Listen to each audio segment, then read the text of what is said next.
Bueno, en esta clase vamos a hablar de los otros 2 elementos que me faltan de platicarles del periodonto. En este caso vamos a hablar del hueso. Recuerden que el hueso, o donde se alojan los dientes, se conoce como proceso alveolar o hueso alveolar. Es el lugar del hueso donde tengo el receptáculo que recibe a la raíz de mi diente. Este receptáculo se llama alveolo dental, ¿de acuerdo? El proceso alveolar o el hueso alveolar consta de tablas corticales extensas que van a formarse en la parte interna hueso compacto y en la superficial hueso esponjoso. Esto va a formar una pequeña concavidad que va a estar ocupada por la raíz de nuestro diente. El huesito alveolar está conformada, o las tablas corticales están cubiertas por tejido conectivo, que sería el periósteo, y una capa interna, que es justamente donde tengo los vasos sanguíneos, los nervios, las fibras colágenas, fibroblastos, algunos osteoblastos, ¿de acuerdo? Que sería el endostio, perdón, que va a delimitar las cavidades internas del hueso. El hueso alveolar, entonces, forma parte del hueso o de la estructura periodontal. Este huesito alveolar, pues va a formar, les decía, los receptáculos de la raíz de nuestro dientito. Está formado por una parte inorgánica compuesta por minerales y otra parte por componentes orgánicos. Déjenme voy para acá. ¿Cómo se origina embriológicamente el huesito?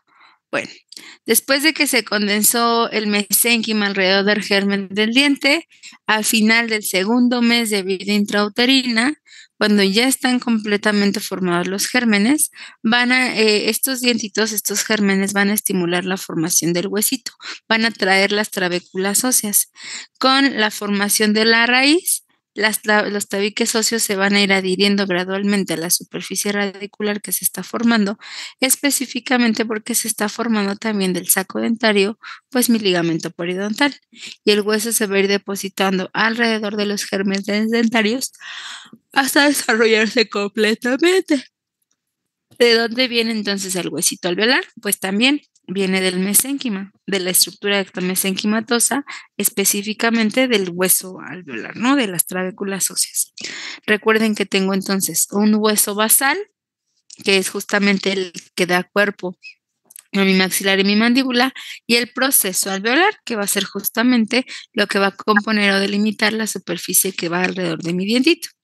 El huesito alveolar, entonces, es odontodependiente, quiere decir que depende de la formación del propio diente para que el hueso alveolar se forme, y también la altura, o que se mantenga la altura del huesito alveolar, dependerá en gran medida de que esté presente el dientito. Si mi diente no está presente, mi hueso alveolar se pierde, se destruye y ya no se forma más huesito alrededor de un alveolo, porque no forma el alveolo, ¿de acuerdo? Como dijimos, teníamos un componente de sustancias minerales. Esas sustancias minerales van a ser calcio, fosfato, cristales de hidroxiapatita, y también material no digo material orgánico, en este caso colágeno, ¿no? Fibras de colágeno tipo 1, fibras de colágeno tipo 3. El 60% de las sustancias minerales, que va a ser en teoría el 80% de cristales de hidroxiapatita, le van a dar la rigidez y la dureza necesaria al diente. La elasticidad y la resistencia ante las fracturas va a estar dado gracias a los componentes orgánicos y al 20% de agua, ¿de acuerdo? Dentro de las células que tengo en la parte interna de mi huesito, pues van a ser las células formadoras del huesito, van a ser los osteoblastos. Los osteoblastos, entonces, van a ser las células que derivan del mesénquima y que van a ser los que se van a diferenciar, y van primero en periodontoblastos y posteriormente en células osteoblásticas para formar, pues, mi huesito. Estos osteoblastos van a producir y secretar la matriz osteoide, perdón, que forma las fibras colágenas y sustancia fundamental.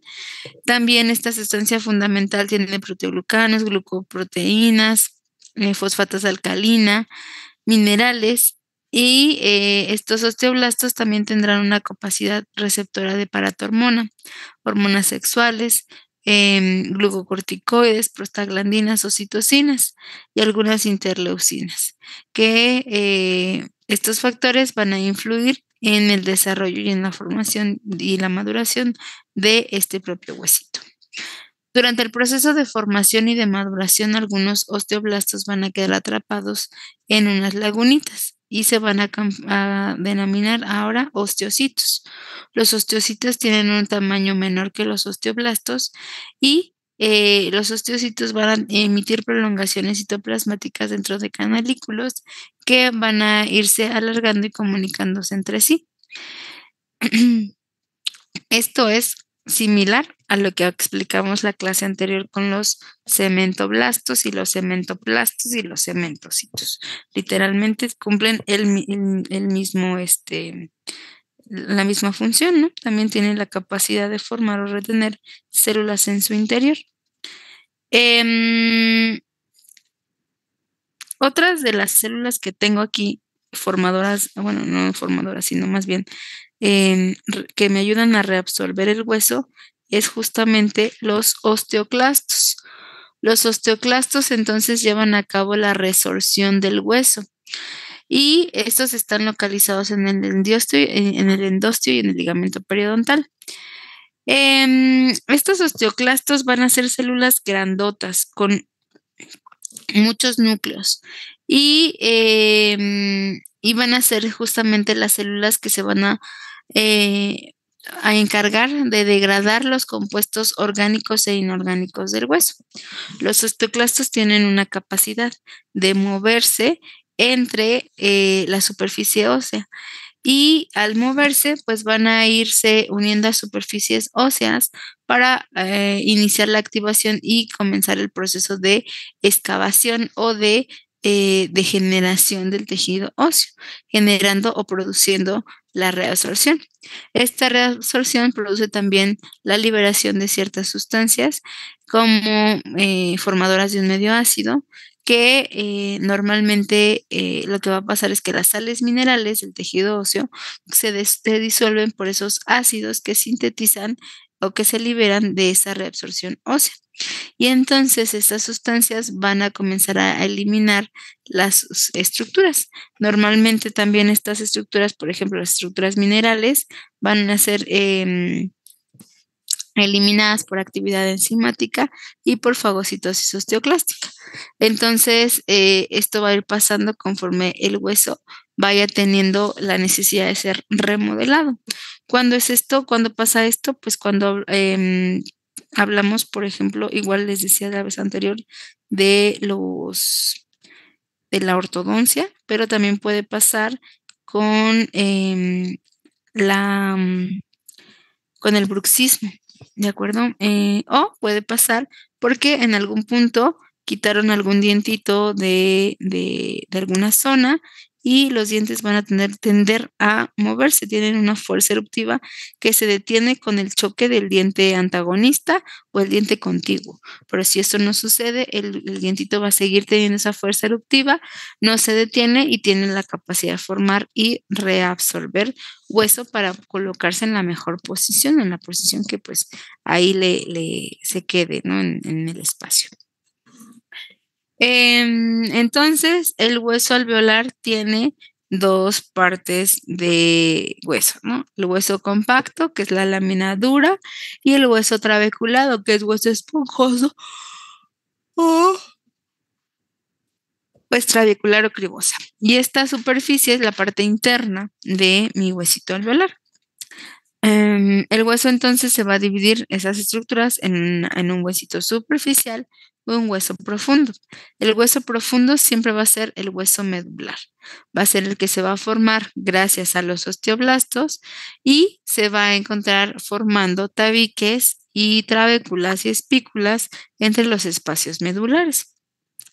Y el hueso superficial va a ser el hueso que va a crecer solamente por aposición en las zonas cercanas tanto al periósteo como al ligamento periodontal. Por lo tanto, el superficial es de origen periodóntico o perióstico y el hueso medular es la parte central. La compacta, entonces, periodóntica es la zona interna. Tiene entonces dos divisiones. Tiene una zona interna, que es la zona medular, y tiene una zona externa, que va a ser la que a partir de estas células osteoprogenitoras se van a unir las fibras del ligamento periodontal hacia el propio huesito. Y la parte perióstica también tiene una capa medular profunda y una capa externa de origen perióstico. Es el periósteo a través del cual se va a adherir, en este caso de la parte externa, la encía para generar justamente una barrera protectora hacia este huesito. ¿De acuerdo? Entonces acá se ven, acá. Tengo la compacta perióstica, la compacta medular y la compacta periodóntica, ¿de acuerdo? Formando así toda la superficie o las trabéculas óseas con los dos extremos laterales, tanto externo como interno, del propio huesito alveolar. Las estructuras anatómicas, pues ya dijimos que el alveolo va a ser esa superficie que va a seguir la curva de las raíces y que puede ser o sea, único, múltiple, formando pequeños tabiques alrededor alrededor de la raíz, y se van a dividir anatómicamente en tres partes, en dos partes específicamente, las tablas y los tabiques. Las tablas van a ser la parte externa e interna hacia afuera, hacia el vestíbulo y hacia la parte del paladar o la lengua. Esas dos son las tablas óseas. Y los tabiques van a ser los que van a separar tanto los dientes como las raíces. Entonces tengo tabiques interdentarios y tabiques interradiculares. Las dos estructuras van a formar justamente pues un alveolo, un receptáculo donde va a introducirse pues mi dientito, ¿de acuerdo? Esta sería la parte o la tabla vestibular, la tabla lingual, y en este caso estos serían los tabiques interdentarios y tabiques interradiculares, que si yo lo viera de lado, se vería como esta parte de aquí, ¿de acuerdo? ¿Para qué me sirve el huesito? Bueno, la función justamente del hueso es la de ayudarme a distribuir las fuerzas de la masticación. Me ayuda a tener una propiocepción y además me ayuda a la vascularización y la inervación de las estructuras adyacentes.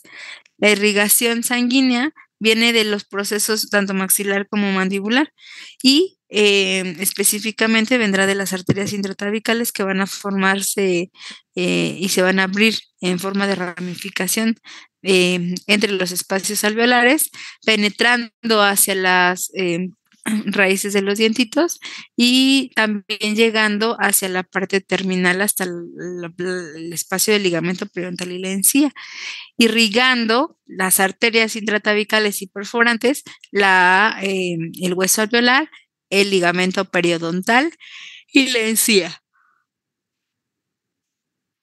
Y la inervación es exactamente la misma que tanto en los dientitos. La sección de las dos partes del trigémino, la B2 y B3, van a inervar en la parte de arriba el maxilar y en la parte de abajo la mandíbula, ¿no? Nervio dentario inferior con su ramificación hacia el mentoniano e incisivo, y el nervio maxilar anterior, medio y posterior.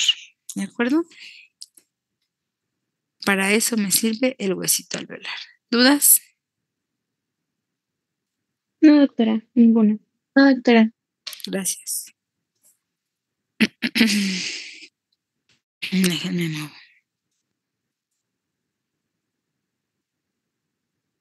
De ahí, el último punto que me falta explicarles es la encía.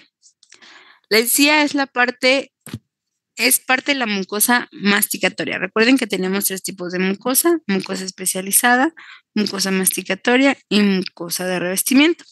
La mucosa de revestimiento cubría todas las superficies internas mis cachetes, mis carrillos, el piso de la boca, la parte posterior del piso de la orofaringe, la úvula, el paladar blando, ¿no? Y la mucosa masticatoria dijimos que estaba en relación con las fuerzas de conversión de los alimentos, por lo tanto la teníamos tanto en las encías como en el paladar duro. ¿De acuerdo? Entonces es parte, la encía es parte de la mucosa masticatoria. Va a tapizar los rebordes alveolares y va a rodear el cuello de los dientes y se van a adherir al cuello de los dientes a través de una unión que se llama unión dentogingival. ¿De acuerdo? Entonces la encía está pegada a mis dientes por esta unión dentogingival. Es una membrana mucosa y por lo tanto tiene epitelio y tejido conectivo. Embriológicamente, eso quiere decir que el epitelio va a revestir esta superficie y va a derivar del ectodermo. Y el mesénquima, el tejido conectivo, va a desarrollar justamente o se va a desarrollar del mesénquima circundante. Por lo tanto, la encía tiene un doble origen embriológico, epitelial y de tejido conectivo. Tiene esas dos capitas. Anatómicamente, la encía se va a dividir en 3 porciones, pero particularmente vamos a ponerle 2. ¿Por qué le voy a poner 2? Porque solamente necesito hablar de una y de la otra para que se puedan diferenciar. Una es parte de la otra. Ahí les voy. Encía marginal o libre, encía interdental y encía adherida o insertada. ¿De acuerdo? La primera que les dije es la encía libre, es esta que tengo aquí. La segunda que les dije es la interdental, que es este triangulito que tengo acá, que forma parte de la encía libre, porque la característica de la encía libre es que no está pegado a mi diente. Es una encía que, como su nombre lo dice, está en el margen y está libre.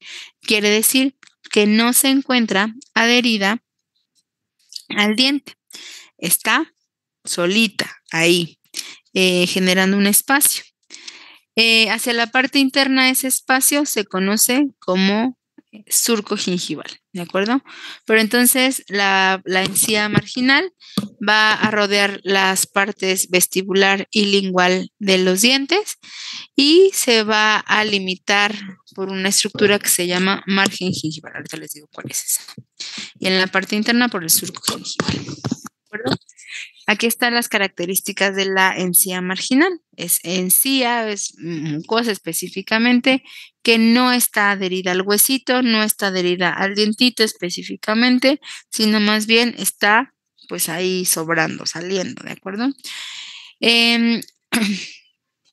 Esa es por la parte de afuera. Ahora, antes de seguir, les voy a decir 3 líneas que tenemos que conocer antes para poder determinar cuál es la encía libre. Esta línea que tengo aquí en azul se llama margen gingival o borde gingival.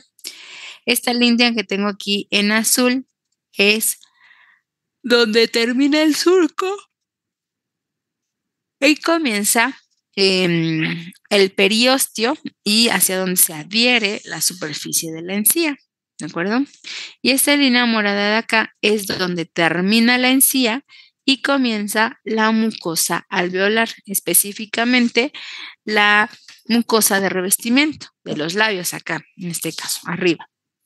Es donde termina, donde hay una transición. Recuerden acá, la mucosa de revestimiento es epitelio no queratinizado, a diferencia de la encía y el paladar duro que es queratinizado. ¿Por qué? Porque necesitamos que resista las fuerzas de la masticación, ¿de acuerdo? Entonces, la encía libre va desde el margen gingival hasta el final del surco gingival y eso comprenderá justamente este triangulito interdental, que si yo hago un esquemita lo puedo ver aquí abajito. Esta línea punteada es el margen, la unión de del diente con la encía, la unión dentogingival, y de la unión hacia arriba es la encía libre porque no está pegada. ¿Hasta cuándo? Hasta donde se une, hacia la línea punteada. De la línea punteada hacia abajo es la que ya está adherida firmemente al huesito, al periósteo, y esa encía se llama encía adherida. Y como pueden ver aquí, entre los dientes pues también se forman un triangulito, estos triangulitos que tengo aquí, que es encía interdental o encía papilar.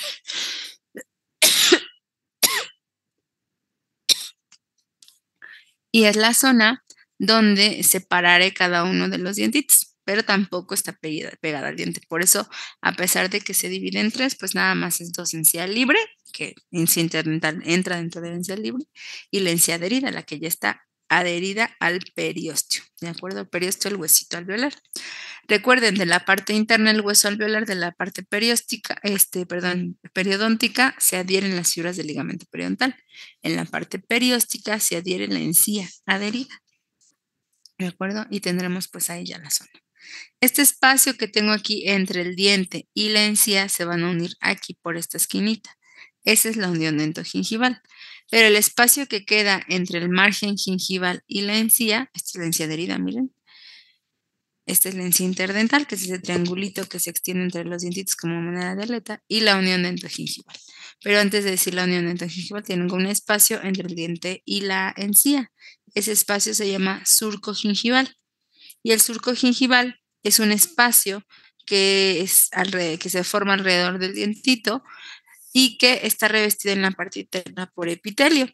Este surco gingival tiene la capacidad de formar un líquido. Es un líquido que se llama líquido crevicular. Y este líquido crevicular nos ayuda a eliminar, eliminar las bacterias que están alrededor del dientito. Déjenme sonarme la nariz, permítanme.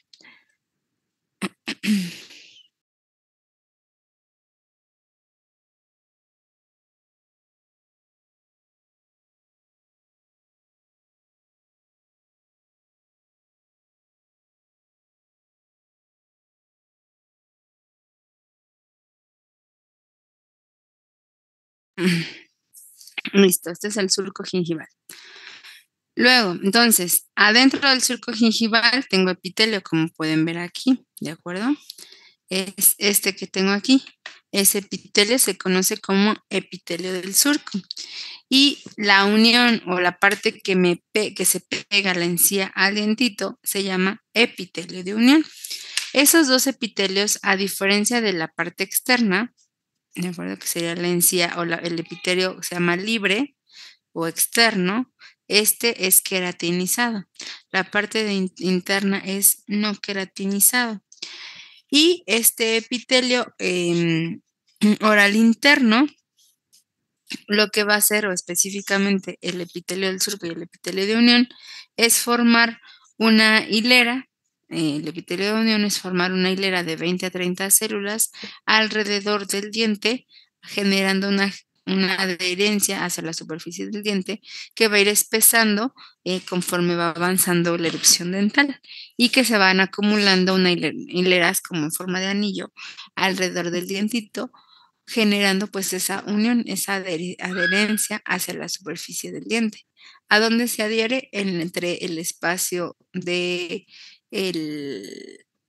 la unión cervical, donde termina el esmalte y comienza la dentina. Ahí se adhiere esa superficie de células de la encía, ¿de acuerdo? Y debajo tengo tejido conectivo, ¿de acuerdo? Que también se llama corión. Estos son los 3 componentes de la unión dentogingival. ¿Cuál es la función de la unión dentogingival? Entonces, adherir a la encía al diente a través del epitelio de unión, a través del epitelio del surco, que también mantiene limpio ese surco, y el corión o tejido conectivo que mantiene la integridad o esa esponjosita, textura esponjosita que tiene la encía, característica justamente de tejido blando, ¿no? Entonces, esa es la unión dentogingival, surco gingival. La encía es de color rosa claro, lisa, brillante y de consistencia blanda. Esa es la encía libre. La encía adherida es de color un poco más rosa pálido, de consistencia firme y de aspecto rugoso como cascarita de naranja. Eso es debido a los pliegues o a las proyecciones epiteliales hacia la parte interna del epitelio, que generarán como un aspecto, ven, como de puntilleo. Esta que tengo aquí, me voy a poner aquí a delimitar. Esto que tengo aquí es la encía libre, se ve lisa. y de aquí hacia acá es la encía adherida. La encía libre es lisa, firme, brillante y móvil. La encía adherida es firme, pálido, de aspecto rugoso y pues sí es completamente dura, ¿no? No se mueve. El espesor del epitelio está en relación con el grado de queratinización. Cuando la encía sea más espesa, el color de la mucosa será más pálida. A diferencia de si tengo una encía más delgada, las superficies de las encías se van a ver mucho más rojizas, brillantes, como translúcidas, ¿de acuerdo? Además, hay una población de células melánicas. Estas se sintetizan en la membrana del pigmento, puede ser en la basal o puede ser también en la superficial, en el estrato córneo. Normalmente se bajan hacia el estrato granuloso o el estrato basal. Ahí quedan los melanocitos que están ayudando a formar melanina y que pues pueden generar algunas manchas melánicas justamente sobre la superficie de mis, mis encías. No necesariamente también en las encías, puede ser en los labios, en los carrillos, pero la parte más común que encontramos las manchas melánicas derivadas de la melanina será justamente en las encías. Porque recuerden que este epitelio estratificado tiene unas células que van a producir queratina. Estas se pueden quedar en el estrato basal, pero pueden ir escalando hacia los estratos espinoso y córneo para quedar ya sea en la parte basal, por ejemplo, los melanocitos y en la parte del estrato córneo las células, la parte de la queratina, pero en algunas ocasiones también pueden quedarse atrapados en el estrato granuloso estas células de queratina, ¿no? Entonces también el grado de queratinización y el espesor obviamente de esto intervendrá, porque esas son una cantidad de células, de 15 a 20 células, las hileras, por ejemplo, en el estrato espinoso, que pues permiten o no permiten que la célula, por ejemplo, la queratina, llegue hacia la parte superior. ¿De acuerdo? Se quedan en ese espacio. Ese es un corte histológico de la encía. Específicamente aquí podríamos ver los pliegos, los clavos epiteliales, el tejido conectivo con sus fibras y el espacio del surco gingival con el epitelio de unión que se adhiere firmemente como un anillo alrededor del dientito. Hasta la parte de abajo pueden ver como también en el epitelio interno, el epitelio del surco no tiene proyecciones epiteliales a diferencia de que sí es el epitelio externo y que tiene proyecciones epiteliales para interdigitarse con el tejido conectivo y generar esa adherencia característica de la encía adherida. ¿De acuerdo? Y listo, esa es la encía. ¿Dudas de la encía o del hueso alveolar? Yo tengo una, doctora. Dígame. Las manchas melanocíticas son normales y son más predisponentes en algún tipo de población. Predisponen en la población afroamericana, bueno, con tendencias a la pigmentación oscura de la piel. Y son normales, son variación de lo normal, aunque hay algunas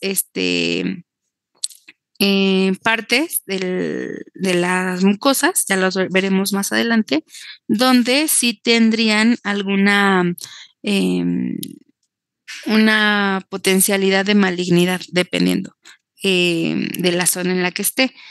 Pero eso lo veremos más adelante, pero sí en la mayoría de las cosas, y más en las encías, son normales. Hay que ver el aspecto específico histológico de la manchita, pero en la mayoría de los casos son normales.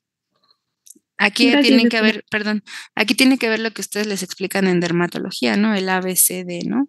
Simetría, aspecto de las manchas para ver si realmente están siendo melánicas o no. Ya se los platicaré más adelante porque aunque no entra dentro de su temario, me gusta explicarles un poquito de esa parte, pero sí bueno, si nos da tiempo. pero hay algunas muy poquitas que sí pueden generar por ejemplo, carcinoma vasocelular, pero es raro, es difícil que se presente al inicio, así con una mancha como estas. Pero sí, son relativamente normales. Vale. ¿Alguna otra duda?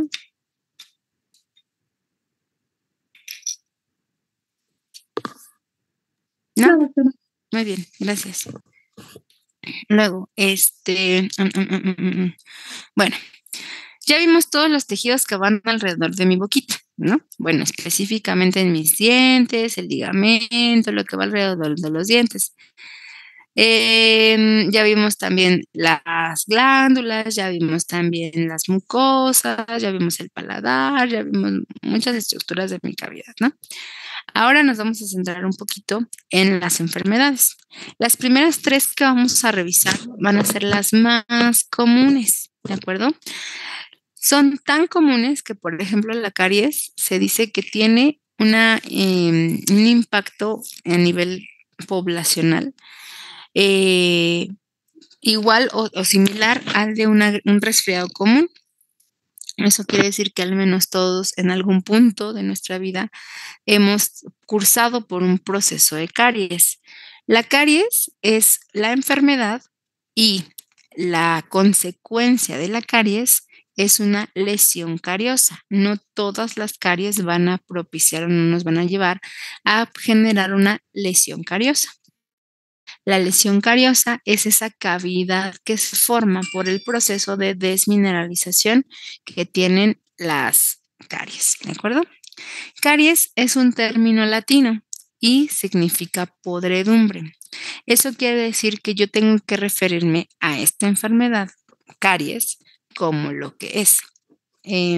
No necesariamente refiriéndonos a una lesión cariosa o a múltiples lesiones cariosas, sino un diente con caries, 2 dientes con caries, 3 dientes con caries. O sea, ya sea singular o plural, yo tengo que aplicar el término correcto, que es caries. Cuando dicen una carie, está mal, porque están quitándoles como si yo les dijera es un reloj en lugar de un reloj, ¿no? Entonces, se tienen que referir a la caries, no importando que afecte un diente, 2 dientes o 3 dientes, como caries, ¿no?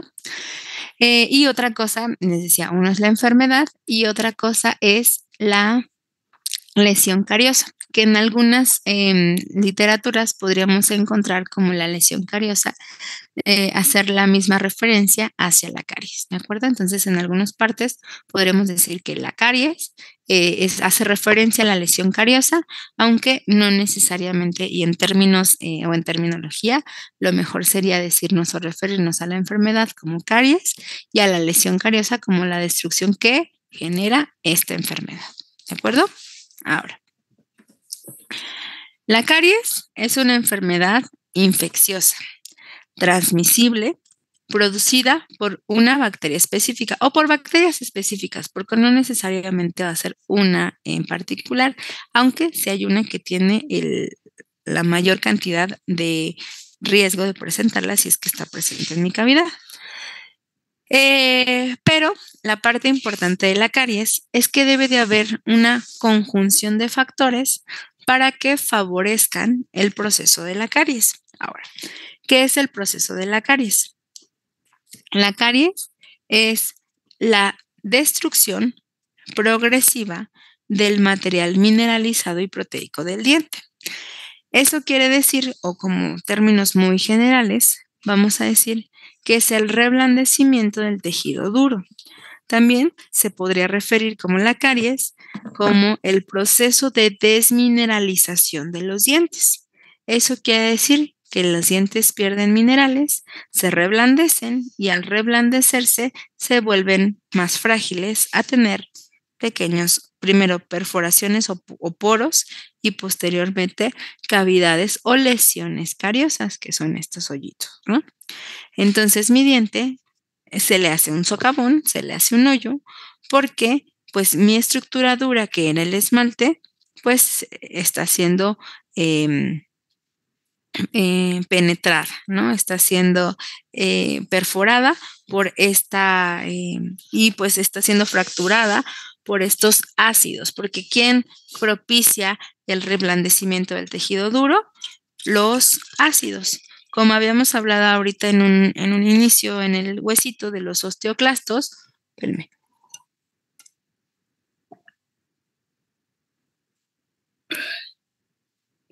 La, la destrucción y la desmineralización del tejido duro vendrá a ser justamente por los ácidos que se forman, pero aquí no los osteoclastos, sino más bien las bacterias, ¿de acuerdo?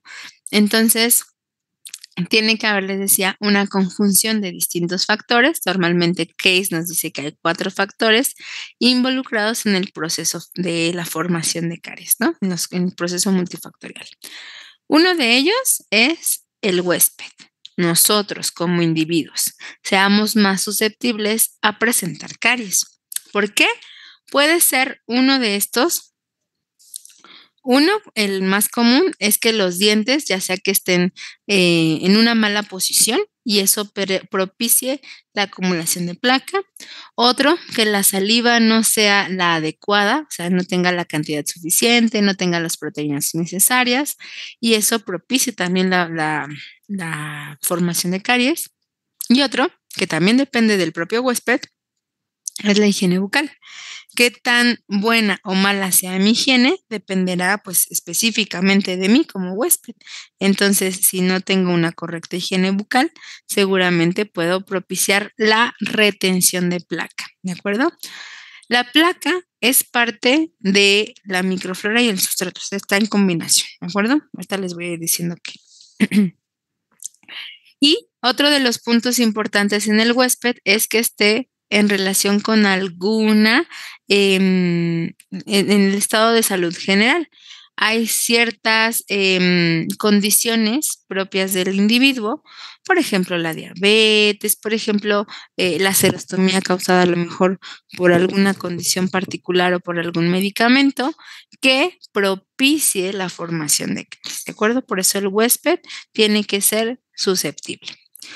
Otra es las bacterias. ¿De acuerdo? Voy a irles a bueno, voy a seguir hablándoles del huésped. En cuanto al huésped, la saliva. Habíamos hablado cuando dijimos de las glándulas salivales que la saliva era una solución supersaturada de calcio, fosfato, que tiene flúor, proteínas, enzimas, histidina, histaterina, lactoferrina, ¿de acuerdo? Que inmunoglobulinas, que la función de toda esta saliva es la de protegernos, de hacer un lavado mecánico y también por la parte interna o la composición de la saliva evita la formación de la caries. ¿Por qué? Ahorita les digo. La saliva actúa como un agente buffer. Eso quiere decir que reduce o cambia el medio interno donde está, donde se encuentra, por ejemplo, la bacteria, ¿de acuerdo? Entonces, lo que hace es que la saliva va a incrementar sus concentraciones de bicarbonato cuando haya una disminución en el pH. Recuerden, el flujo salival normalmente tiene un pH de 6 a 7, que es un pH neutro. Conforme nosotros estamos alimentándonos, nuestros propios alimentos y las bacterias que están ahí también van a ir acidificando la saliva, ¿de acuerdo? Normalmente, por ejemplo, aquí está en esta escala, si estoy consumiendo cerveza, refresco, papitas con limón, lo que va a hacer es que va a ir reduciendo el pH de mi cavidad hasta llegar a un 1, un 2. El 1 es muy difícil, pero el pH ácido de las bacterias siempre será de 1 a 0. Eso quiere decir que es muy, muy, muy, muy, muy ácido. ¿De acuerdo? El ácido que generan las bacterias como producto de desecho normalmente es el ácido láctico. Entonces es muy, muy ácido. Eso quiere decir que la saliva lo que hace es que va a ir incrementando sus concentraciones de bicarbonato para que esto se vaya neutralizando. Vamos neutralizando el pH que venía en 2, 3, en 5, para regresar otra vez de 6 a 7 y estar neutro. Esto pasa 30 minutos después de yo haber ingerido mi último alimento. Pero ¿qué pasa si yo estoy comiendo a cada rato o estoy cambiando el pH de mi cavidad? Eso va a hacer que mi saliva pues siga tratando de modificar el medio y en algunos puntos pues la acidez de la saliva va a perjudicar, por ejemplo, el propio medio, ¿de acuerdo? Entonces, la saliva tiene que mantenerse en una concentración neutral y eso lo hace pues mi propio sistema de buffer, ¿no? De la saliva. Cuando hay un intercambio, cuando hay un aumento en la acidez, pues siempre va a haber un mayor riesgo de presentar pues más caries. ¿Por qué?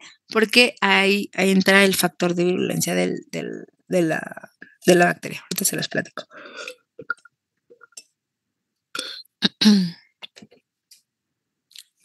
Entonces, la saliva balancea ácido básico, el medio interno, ¿no?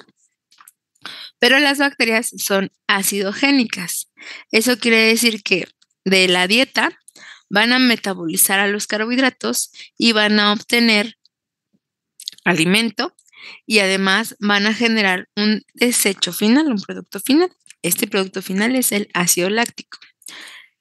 Pero, por ejemplo, la saliva, también por sus concentraciones de componentes inorgánicos, en este caso el más común es el flúor, lo que va a hacer es que va a remineralizar. Se va a combinar con los cristales del esmalte, formando fluorapatita, que será pues mucho más resistente ante estos ataques de los ácidos, ¿no? Pero si yo estoy consumiendo constantemente alimentos que incrementen o que sirvan como alimento para mi bacteria, pues voy a propiciar la presencia de la caries, ¿de acuerdo? Ahora, a pesar de que yo tenga esto, también la saliva se sigue defendiendo generando una enzima que es la proteica, que es la betadefensina. Y esta tiene la capacidad de inhibir la formación de la placa dentobacteriana, ¿de acuerdo? Ahora, antes de seguir en este punto, debo de platicarles esto. ¿Qué es la placa dentobacteriana? Les decía hace ratito que las 3 enfermedades principales en la cavidad son la caries y las enfermedades periodontales. Se llaman gingivitis y periodontitis. Son las 3 enfermedades más comunes en la cavidad.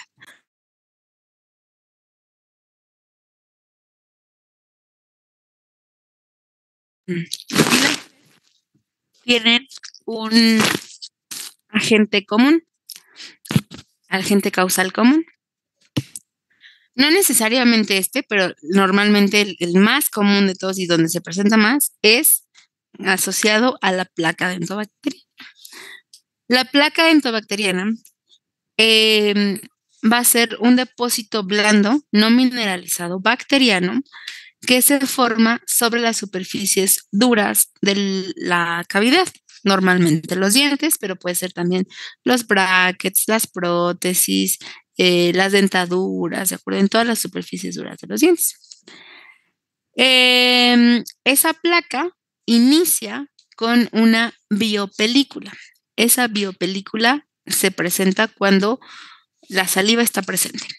La saliva cubre las superficies de nuestros dientes y lo protege, pero también tiene unas proteínas y en esas proteínas se comienzan a adherir algunas bacterias. Eso es normal, ¿de acuerdo? Porque son parte de la microflora bucal normal. Tenemos hasta 300 especies distintas de bacterias, protozoos, de agentes fúngicos en la cavidad, formando la flora bucal normal.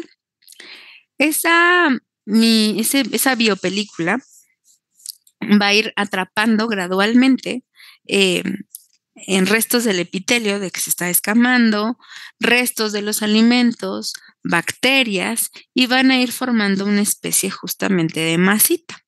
Esa masita es ese depósito blando. Conforme van pasando las horas, esa placa, bueno, esa biopelícula, ese biofilm, se va a ir madurando, se va a ir llenando de todos estos componentes hasta establecer una, una masa, una masa que sería justamente conocida como placa dentobacteriana, que yo estoy segura que ustedes conocen porque es esta masita que se queda pegada entre nuestras superficies de nuestros dientes y que es la que mecánicamente tenemos que remover con el cepillo, ¿de acuerdo? Todos tenemos placa dentobacteriana porque se forma después de haber consumido nuestros alimentos. Entonces se está formando y se está madurando. El problema es cuánto tiempo la dejamos ahí. Esa es la parte del problema, el tiempo. Por eso, uno de los factores predominantes acá, o formadores de la caries, es el tiempo. Ahí me voy a regresar hasta acá. Aquí. Dijimos huésped, otra es la microflora, que son las bacterias que forman parte de la biopelícula, el sustrato, que es lo que comen las bacterias, y el tiempo, ¿de acuerdo? En cuanto a la microflora, bueno, así es, esta es la biopelícula, ¿no? ¿De acuerdo? Esto es lo que se está pegando y se están formando colonias de bacterias aquí en la parte interna. Entre más tiempo pasa, esa biopelícula formada evoluciona a placa dentobacteriana y en algunas ocasiones esa biopelícula, esa película que se comenzó a formar por los componentes orgánicos y más inorgánicos que tiene la película, se va a ir cristalizando, se va a ir mineralizando y se va a ir quedando durita, durita, durita, hasta adherirse firmemente a la superficie de los dientes, generando ya no placa dentobacteriana, sino cálculo dental o sarro, que es esta superficie ya mineralizada, es la placa bacteriana cristalizada o mineralizada adherida firmemente a las superficies de los dientes. Ahí ya no la puedo quitar con cepillo. A pesar de que pase mi cepillo, ya está mineralizada a tal grado que ya está formando parte de la superficie de mi diente. Y ahí es la parte peligrosa. Bueno, más para las encías. Porque obviamente en el interior de la placa dentobacteriana están creciendo bacterias. Y esas bacterias van a tener, en este caso, en la parte de la caries, van a tener una afinidad por las proteínas de la primera capa que se formó, que es la biopelícula. Se van a adherir las proteínas, las va a traer las proteínas de la saliva a unas proteínas que tiene la bacteria en su pared y se van a adherir a esa parte del dientito. Esas proteínas que tienen las bacterias se llaman adhesinas y justamente permite que la superficie de la bacteria se pegue a el dientito y ya no, a pesar de que haya eliminado, pues generan esas bacterias van a generar ácidos que van a estar en íntimo contacto con la superficie del diente y van a comenzar a desmineralizar, van a comenzar a esos ácidos que forman parte de los productos de desecho de las bacterias, van a comenzar a corroer, a destruir, a desmineralizar la superficie del esmalte. Y así es como inicia la formación de la caries sobre la superficie del diente. ¿Gracias a quién? Gracias a la biopelícula. Por eso, en todas las imágenes que ustedes encuentren asociadas a la placa, van a encontrar esto, una lucha, ¿no?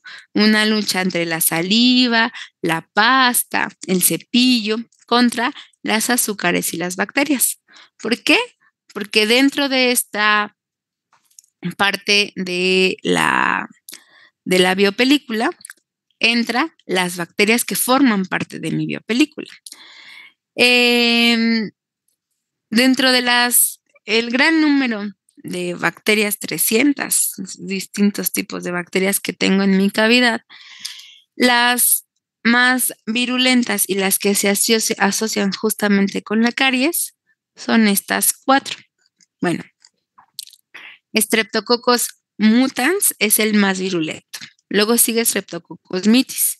Luego Rotia dentacariosa y posteriormente Actinobacillus y Actinomyces. Denme un segundito.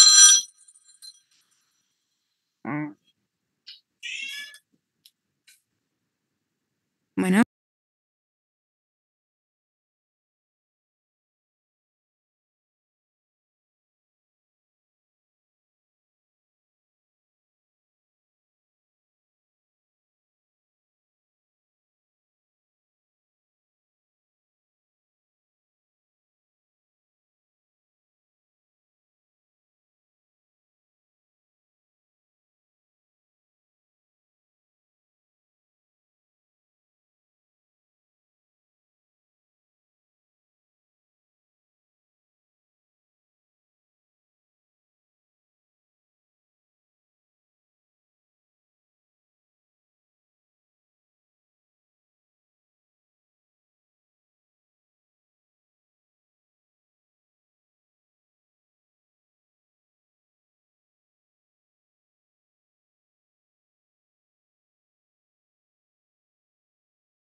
Perdónenme, chicos.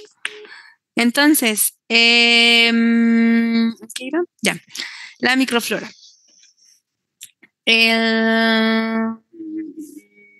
Entonces, el Streptococcus mutans es el microorganismo más virulento. Eso quiere decir que es el que más afinidad tiene hacia el diente gracias a las proteínas de la biopelícula, ¿de acuerdo? Y es el que más poder de destrucción tiene.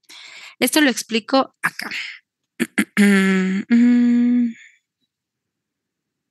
Esto de aquí es lo que ya les decía de las proteínas, ¿de acuerdo? Adhesinas. Y tiene 5 factores de virulencia. Se llama acidogenicidad, aciduricidad, acidofilicidad, síntesis de glucanos y fructonos y la producción de la extranasa. La bacteria, Streptococcus mutans específicamente, tiene la capacidad de sintetizar y liberar enzimas. Estas enzimas se llaman dextranasa, mutanasa y glucanohidrolasa. Estas van a generar una enzima que va a ir formando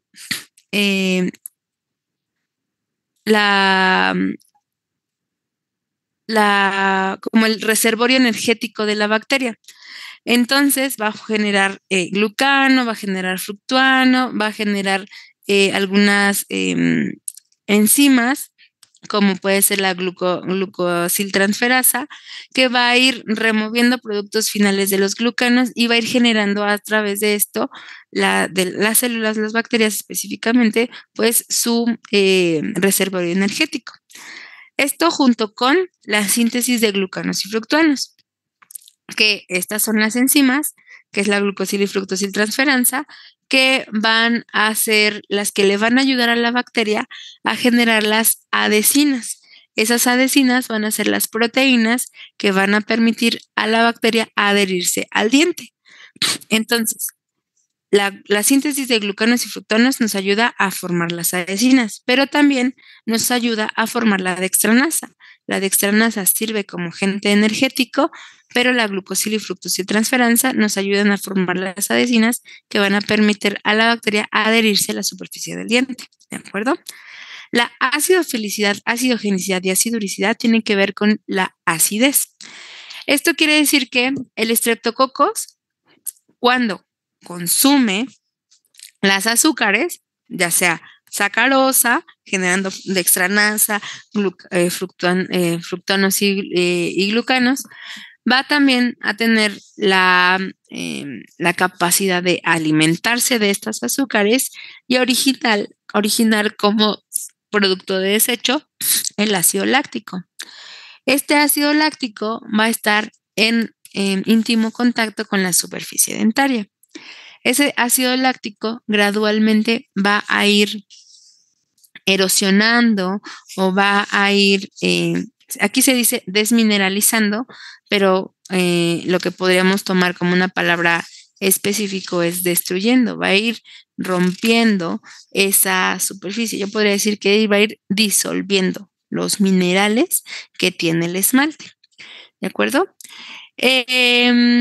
La acidosicidad es la capacidad que tiene Streptococcus mutans de producir ácido en un medio ya ácido. Eso quiere decir que junto con la acidofilicidad, que es el Streptococcus mutans, resiste la acidez y además está cómodo en esa acidez, generando más ácidos. Por lo tanto, Streptococcus mutans, al estar en un medio ácido, se siente cómodo, va a sintetizar ácido y va a estar propiciando los medios para que esa bacteria pues siga manteniéndose ahí, pues proliferando y estando viva mucho tiempo y alimentándose. ¿De qué se va a alimentar? Pues obviamente de la dieta cariogénica, de los alimentos que tienen un alto contenido en azúcares simples, como puede ser la fructosa, la glucosa, la sacarosa. Entonces, todos los que tienen los azúcares simples van a ser parte de sustrato cariogénico. Eh, por eso, la relación que tenemos entre bacterias y azúcares va a ser íntima. ¿Por qué? Porque Mutants utiliza toda esa azúcar para alimentarse, para adherirse, y eso me ayudará justamente a que sea pues el más virulento y el que mayor destrucción genere, pero no necesariamente Streptococcus mutans es el único que utiliza esto. También Streptococcus mitis, algunos lactobacillus, algunos actinomyces, Rhotia dentocariosa, van a utilizar el mismo principio. Generan alimento, en este caso a través de los carbohidratos simples, y se adhieren a la bacteria y los utilizan como reservorio energético y además propician un medio ácido. Esto asociado además a que ya dijimos que algunos alimentos de mi propia dieta cariogénica, porque no nada más son las azúcares, también son las dietas que tengan que ver o con un alto grado de acidez. Por ejemplo, que sean ricos en limón, en vinagre, o que esté consumiendo mucho café, o que esté tomando mucha cerveza, o esté comiendo muchos alimentos con alimentos ácidos, como puede ser el tomate en jugo, el vinagre, la naranja, la toronja, la guayaba, que sí tienen un alto contenido en cítrico, pero también generan una acidez. Entonces, algunos alimentos propician, y hay algunos que pues pueden ser en conjunción, ¿no? Por ejemplo, por las azúcares de la naranja y el ácido de la naranja puede ser un alimento cariogénico. No necesariamente comerme una naranja me va a causar caries, ¿no? Porque ya dijimos que la dieta cariogénica es uno de los factores, el sustrato es uno de los factores. ¿Qué tiene que haber ahí? Uno, tiene que haber bacterias en mi cavidad que propicien este crecimiento y esta adhesión. Otro, que el huésped sea susceptible y aquí dentro del huésped tiene que ver la saliva, o sea, que la saliva deje al pH neutralizarse por comerme la naranja. Otro, y el más importante, es la higiene bucal. Si yo remuevo, si yo quito, si yo neutralizo, no voy a tener caries, ¿de acuerdo? Y les decía el último punto, el tiempo. Si yo dejo que la acidez de mi cavidad esté presente durante mucho tiempo, pues lo que ya va a conjuntarse con todos estos tres factores anteriores y se va a propiciar la caries. Entonces, para que yo tenga caries, tienen que conjuntarse estos 4 factores para que realmente se lleve a cabo la caries. Entonces, a pesar de que yo tenga diabetes, a pesar de que yo tenga síndrome de Sjögren, si yo tengo una correcta higiene bucal. Por eso la importancia de la prescripción de decirnos cepíllate los dientes 3 veces al día, ¿no? Y esto va en relación con la destrucción o no es la destrucción, se llama desorganización de la placa dentobacteriana. La placa dentobacteriana, entonces, su principal medio de destrucción es un factor mecánico. Si yo mecánicamente elimino esa placa, no tengo una zona que haga que se adhiera a la superficie de la bacteria y que genere esta colonización bacteriana en la parte interna, porque la acidez de la placa dentobacteriana va a ser mucho mayor que la acidez del propio medio. Puede ser que se neutralice la cavidad bucal, pero la bacteria que está dentro de la placa sigue estando ácida, ¿de acuerdo? Entonces, a lo que voy con los ácidos es que no nada más la saliva o el pH de mi boca tiene que ver con lo que estoy consumiendo, sino también si está presente la placa se va a estar acidificando. ¿Por qué? Porque tiene más bacterias en esa zona. Entonces, esa específica zona de acidez va a generar estos problemas, ¿no? Puede ser que tenga un pH neutro en mi saliva, pero tenga presencia de placa. Por eso quien la tiene que remover pues es el cepillo, si es solamente placa, y si ya está mineralizado, esto seguramente es ácido. Y entonces ahí sí, ya tengo una mayor cantidad de bacterias generando ácidos y propiciando pues la acumulación de bacterias, ¿de acuerdo? Entonces, en resumidas cuentas, tienen que conjuntarse estos 4 factores para que se lleve a cabo la caries. La caries es el proceso de desmineralización, ¿no? Esa destrucción del tejido duro del diente. Cuando solamente afecta el esmalte, se conoce como caries grado 1. Cuando afecta el esmalte y la dentina, es caries grado 2. Cuando afecta el esmalte, la dentina y la pulpa, pero sin infección pulpar, es caries grado 3. Y caries grado 4, cuando ya afecta el esmalte, la dentina y la pulpa con una infección ya de la pulpa. La infección de la pulpa está en relación con la necrosis pulpar. Les decía la vez anterior que a pesar de que se afecte en el grado 3, por ejemplo, la pulpa, puede ser que esa pulpa esté vital y esté tratando de protegerse. En este punto, ya en el grado 3, es muy difícil que haya que se salve pues mi dientito, que no haya una infección, porque en algunas ocasiones actúa como una gotera, les decía, pasa o perfora las bacterias hacia la cavidad, hacia la cámara pulpar, y a pesar de que les pongan una resina, una amalgama, les limpien, les destoxifiquen, va a haber bacterias dentro de la cámara pulpar, que es una cavidad estéril. En algún momento, esas bacterias van a proliferar, van a causar una necrosis, una inflamación de la pulpa persistente, comprometen la microcirculación de la cavidad, de la cámara pulpar, y generará pues una necrosis por una constricción de los vasos sanguíneos. Y esto nos lleve justamente a que la pulpa se necrose, se muera. Al morirse también va a haber bacterias de la propia necrosis, que puede ser por perforación o puede ser por alguna comunicación a lo mejor del periodonto, ¿no? Y generará una colección de pus. Eso se llama absceso, ¿no? Y eso ya es una complicación inicial de una caries que no fue tratada, ¿de acuerdo? Pero bueno, antes de todo esto, llegaremos al diagnóstico. ¿Cómo se diagnostica una caries? Es muy sencillo, aparentemente. Puede ser con una inspección visual, o sea, con ayuda de espejos, o necesariamente abra la boca y con una batelenguas voy a revisar las 5 caras de mi dientito. La cara oclusal, que es la parte de arriba, la cara vestibular, que es hacia el vestíbulo, la cara lingualo-palatina, la cara mesial, que va hacia la línea media, y la cara distal, que va hacia la parte posterior.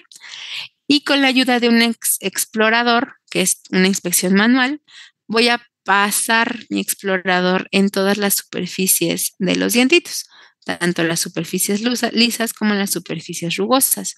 Las superficies rugosas de mis dientitos se llaman fisuras y fosetas, y esas son las zonas más propensas a la caries. ¿Por qué?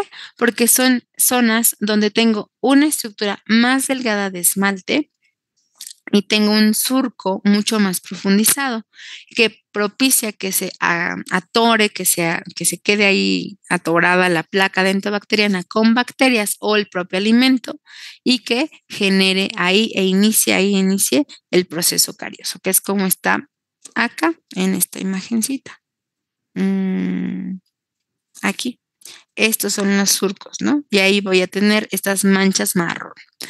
La caries inicia en el esmalte como una mancha blanca. Eso es porque el proceso de desmineralización, perder minerales, me deja mi esmalte con pequeños poros e hipoplásico y se va a ver justamente con una mancha blanca en el esmalte. Después va a ir tomando el cuerpo la lesión, van a quedar pequeños poros y esos poros ya serán unas superficies pues con cavidades minúsculas y después se van a ir tornando en la periferia una superficie oscura. Primero va a iniciar con una superficie marrón, amarilla o un poco más tirándole al negro, ¿de acuerdo? Va a ir avanzando primero por los prismas del esmalte, tratando de llegar hacia la parte de tejido conectivo, donde cuando llega a la dentina se difunde por los túbulos de la dentina y se rompen esos tejidos conectivos. Los minerales que tienen las fibras colágenas se rompen muy rápidamente y ese tejido conectivo queda ahí blando. Entonces, a diferencia de en el esmalte, que se rompen los prismas, en la dentina se rompen los prismas de la hidroxiapatita, pero quedan las fibras colágenas blandas y la estructura de la dentina queda reblandecida, queda blandita, como si fuera un pantano, ¿no? Una zona pantanosa. Y entonces, a pesar de que tenga mi dentina con un amplio, se difunde rápidamente y entonces esa destrucción va a ser mayor.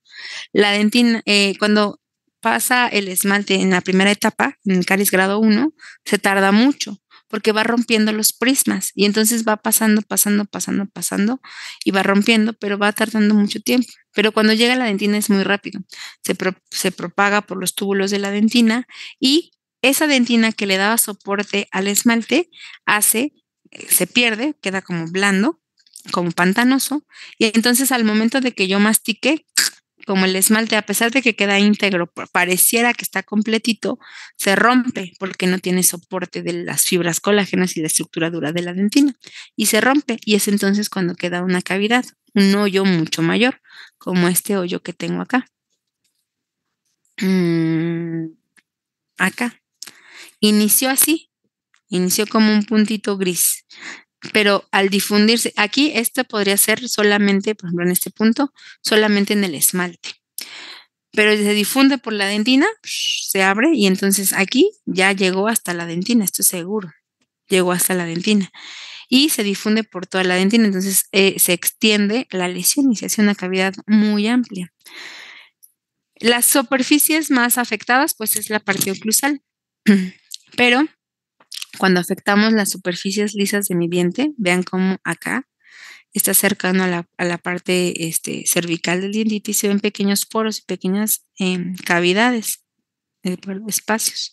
Cuando afecta las superficies lisas de mi diente es porque tengo una gran cantidad de placa dentobacteriana y masita o placa ácida, muy ácida.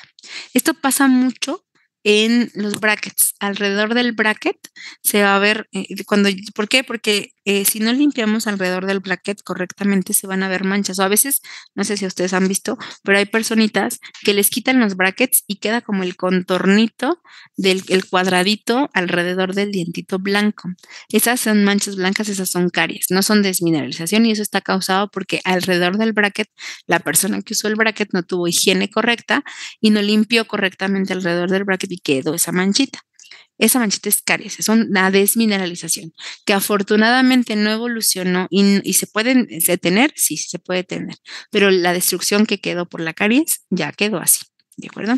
Se puede remineralizar, se pueden formar, por ejemplo, resinas infiltrativas, o sea, que rellenan esos espacios y que se ven distintos, pero bueno, la cavidad o el daño que generó en la destrucción del dientito ya no va a poder revertirse, y más cuando es en el esmalte, porque recuerden que en el esmalte ya no lo puedo reformar, ya no lo puedo hacer, ¿me acuerdo? Porque no tengo espacios.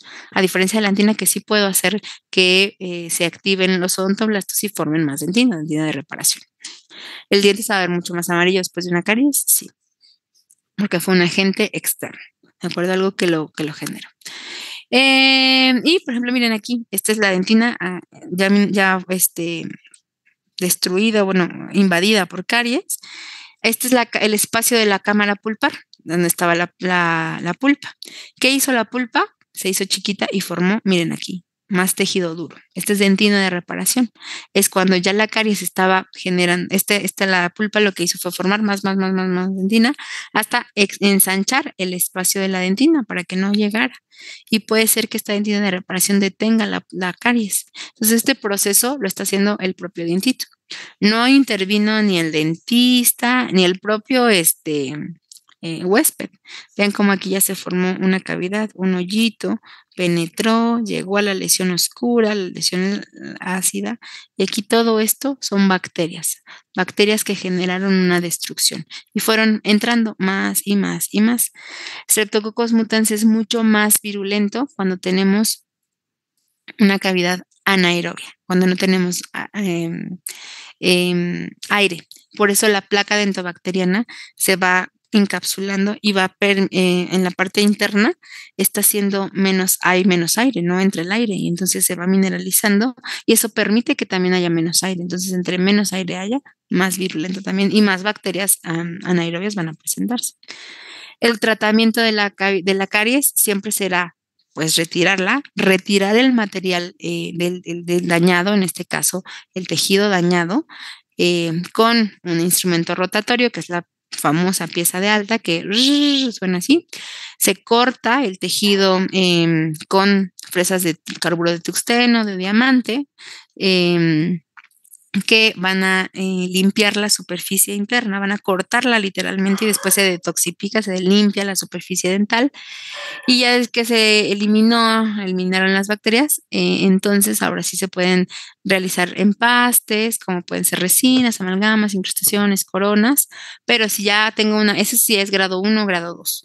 Si es grado 1, puede quedarse con la resina, si es grado 2, resina, amalgama, corona, incrustación, dependiendo de la destrucción del dientito, pero si ya tengo grado 3 o grado 4, pues puede generarse una hiperemia pulpar. Entonces se tiene que quitar la irritación. En este caso, se pueden dejar forros cavitarios, que son medicamentos para que el dientito pueda generar más dentina. O en la mejor de los casos, puede ser una desvitalización del dientito, generando un tratamiento de conductos o una endodoncia, en donde se extirpa el tejido pulpar de dentro de la cámara pulpar, se extirpa tanto de la cámara como de los conductos radiculares dentro de las raíces y se rellena por un material plástico, y posteriormente ese tejido duro que ya no tiene nutrición, entonces se recubre por un material sintético, ¿no? Una corona. Ahorita está muy de moda la fibra de vidrio para fortalecer el dientito. Y si ya no tiene solución porque la destrucción es mucho, entonces se recomienda una extracción, una extirpación del dientito, una extracción, y puede ser reemplazado ya por un material pues sustituto, un implante que va a restablecer la función del dientito. ¿De acuerdo? Se puede restablecer, sí, con un implante, por ejemplo. ¿Es caro? Más caro, bueno, es más caro que una restauración, pero puede funcionar de manera correcta. Y de ahí, entonces, ¿quién es el principal causante? Pues la placa dentobacteriana. Entonces, como pueden darse cuenta, la placa dentobacteriana es la causante. Y al ser la causante, yo puedo eliminarla. La manera más común de eliminar la placa dentobacteriana, pues es con el cepillado Por eso es la enfermedad que, a pesar de ser la más común, similar al resfriado, esta sí la puedo prevenir. Tal vez el resfriado no lo puedo prevenir porque está flotando en el aire el virus, ¿no? Y lo respiro y pues no puedo prevenir, no puedo saber, de aquí tiene virus, aquí no. Pero la caries sí la puedo prevenir. ¿Cómo?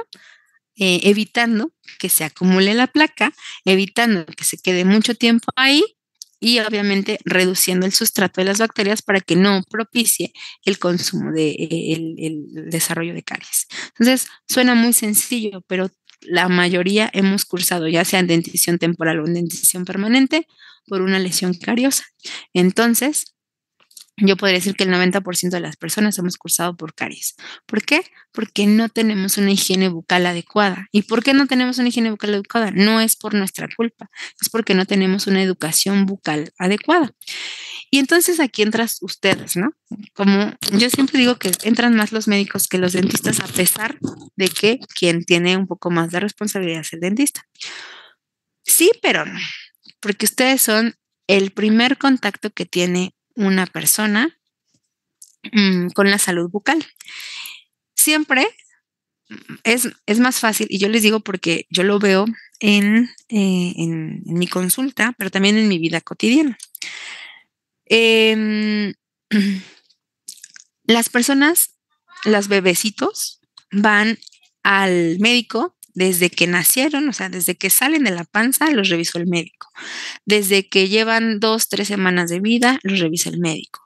Desde que se enfermó la primera gripita, desde todo eso. Llevan un control de peso, un control de crecimiento y dentro de eso, ustedes médicos tienen que evaluar la higiene bucal, ¿no? O la salud bucal en general.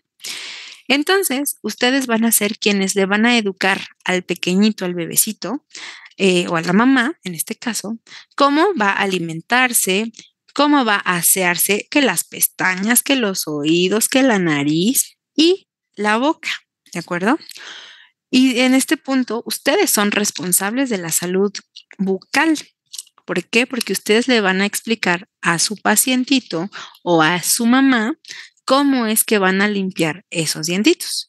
Si ustedes médicos profesionales no le explican a la persona cómo va a cepillar los dientes, y esto va como en relación a, señora, ¿le tiene que dar de comer a su hijo? Sí, pero ¿cómo? Y ustedes van a buscar qué estrategias, qué papilla, que el baby led weaning, que todas estas estrategias para que el bebé coma y como coma, ¿no? No les meten el huevo a los 2 meses, ¿no?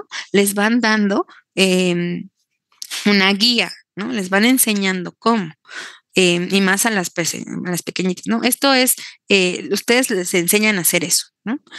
Asimismo, van a enseñarles a sus pacientes y a las mamás de sus pacientes a hacer la higiene bucal. No es lo mismo decirle, señora, le tiene que lavar los dientes al pequeñito, a decirle, señora, usted va a tomar una gasa en su dedo índice, la va a mojar con agua de electropura de garrafón. Bueno, ya no existe la electropura, que sea pura, y van a frotar de manera circular las superficies de los dientes cercano a la encía, porque es donde más se acumula la placa, después de cada toma de leche, por ejemplo. Porque nuestros dientitos, los primeros dientitos que salen a los 6 meses. A veces salen menos 2 meses. Eso quiere decir que pueden salir desde los 4 meses. O a veces hay bebecitos que nacen con los dientes. Son dientes natales y neonatales. Eso quiere decir que yo tengo que explicarle a la mamá de mi pacientito cómo va a limpiar sus dientitos. Si yo hago una educación bucal desde ustedes médicos, no necesariamente tengo que mandarlos al dentista. Si ustedes quieren irse por la fácil, pues entonces, señora, desde que se alimenta, el pequeñito va a formar placa. Y hay que limpiar los rebordes gingivales, a pesar de que no tenga dientitos, hay que limpiarlos, porque si no, ¿para qué? Para que el niñito se vaya acostumbrando a que voy a ir limpiando, porque si no los limpio, después sale mi primer dientito, está en relación con el alimento. La leche materna tiene una sustancia, tiene una enzima que protege a los dientes de las caries. ¿Por qué? Porque va neutralizando el pH y es neutra, similar a acá estamos, ¿no? La leche es similar al pH de la saliva y entonces nos protege la leche de vaca o la leche materna. ¿De acuerdo? Por eso cuando están alimentándose de seno materno es difícil que tengan caries y por eso se está incentivando también la alimentación a través de seno materno hasta los 2 años, normalmente, bueno, año y medio, un año al año y medio, 2 años. ¿Por qué? Porque la leche del seno materno nos protege a nuestros dientitos. Pero si mi pequeñito no toma leche materna, porque ¿qué cree que doctor que no se llena y entonces le tengo que prescribir una fórmula? La fórmula tiene agregados, tiene azúcares añadidas. Y esas azúcares van a propiciar esta caries. Entonces, es el sustrato. El tiempo, si yo le doy el biberoncito a mi pequeñito y nunca le estoy limpiando las superficies de los dientes, pues ahí está. Tiempo, sustrato, tengo la bacteria. ¿Por qué? Porque los bebecitos en algún punto van a chupar mi cuchara, le van a dar el beso. Hay muchos bebecitos que le dan besos o mamás que le dan besos a los niños en la boca y le estoy mandando mis Streptococcus mutans directamente a mi pequeñito. Entonces, o que el hermanito le quitó o que los bebés se meten todo a la boca. Entonces, en este punto, y más después de los 6 meses, son mucho más propensos. Entonces, en este periodo, en esto que yo les estoy diciendo, es que ustedes médicos van a ser el primer contacto que tienen los pacientes, las mamás, los bebés o el propio adulto o niño que tiene que ver con los dientitos. Entonces, ustedes tienen que pasar no desapercibida la cavidad. Si ustedes ven caries o lesiones cariosas, pues aunque sea remitirlos al dentista. De preferencia, explicarles la importancia de los dientes. Los dientes de leche, estos que están acá, están destruidos, están desgastados. Esto es caries. ¿De acuerdo? Ustedes lo van a ver así en niños de 3, 4 años y esto es caries. Se llama caries de biberón o caries rampante. Y esta caries de biberón está causado justamente por azúcares que están ahí durante mucho tiempo, normalmente en las tomas nocturnas, que les dan 2 o 3 tomas nocturnas y en ese tiempo son casi 12 horas que el bebé está durmiendo o que está con la lechita alrededor de las superficies de los dientes. También tiene que ver con los chupones que tienen mielecita adentro. O antes ya no, pero antes les daban en su lechita, los endulzaban con miel caro, ¿de acuerdo? Entonces también esos endulzantes pues no van.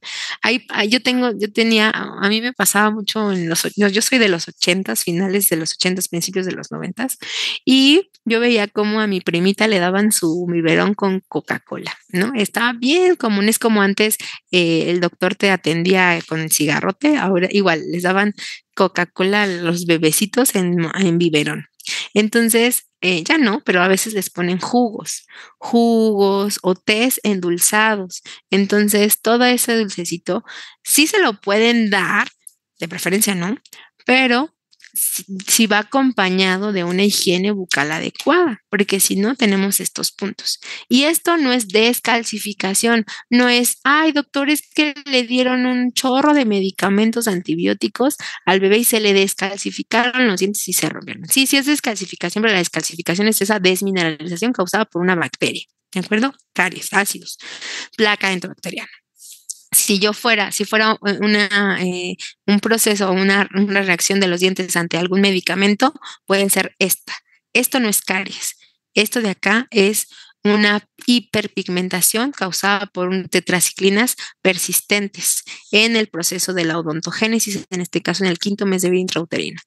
Y tomó muchos medicamentos la mamá en el embarazo, tomó mucho medicamento el niño después del nacimiento y se quedaron pigmentados estos dientitos. Pero si ustedes ven, la integridad del diente no se ha perdido, porque una de las características de la caries es que destruye, deshace del diente y se ven así o se ven como en la lesión que les habíamos mostrado, se ven destruidos, perdidos. ¿Qué tengo como consecuencias las caries?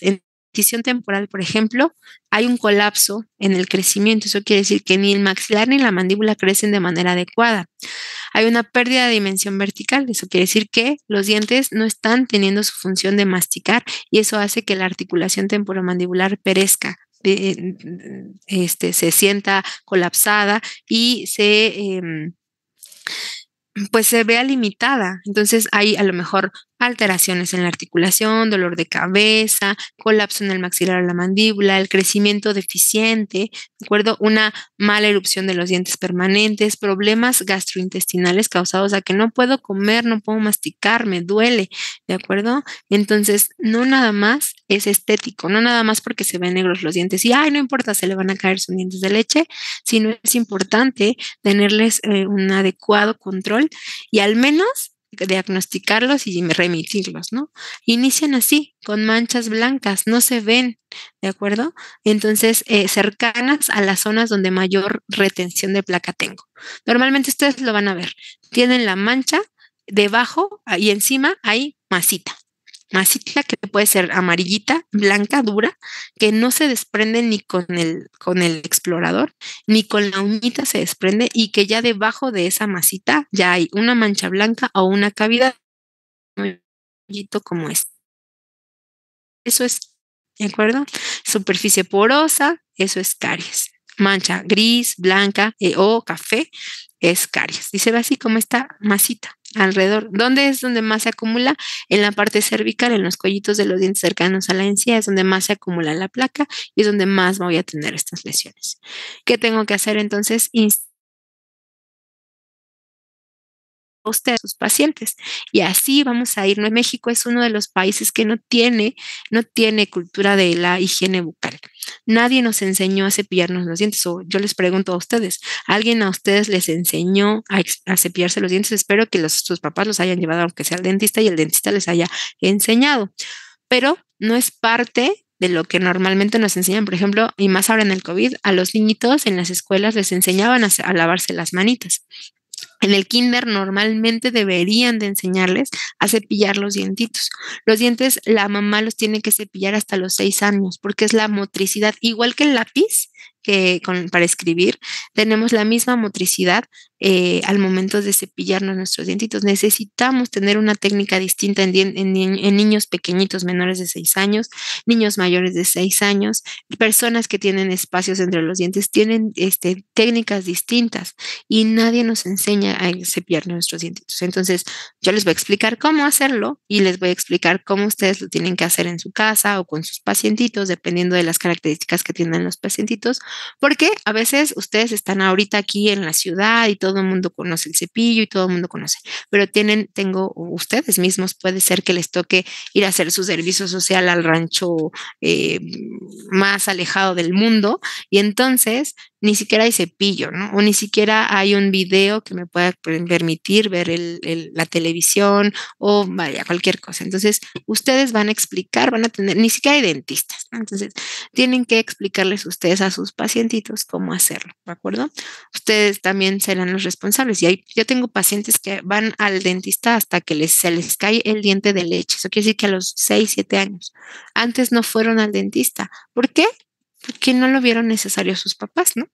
En este caso, el niño no tiene la culpa, pero instruirlos, ya que al menos ustedes de médicos, que sí los ven porque ven el crecimiento, porque ven su desarrollo, o los ven porque están griposientos al menos, pues puedan instruir a sus pacientes en este punto, ¿no? ¿De acuerdo?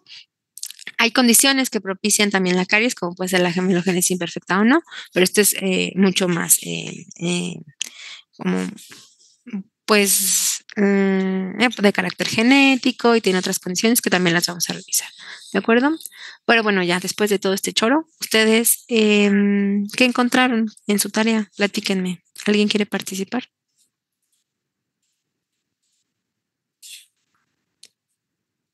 Sales. Entonces tengo a Karen y a William.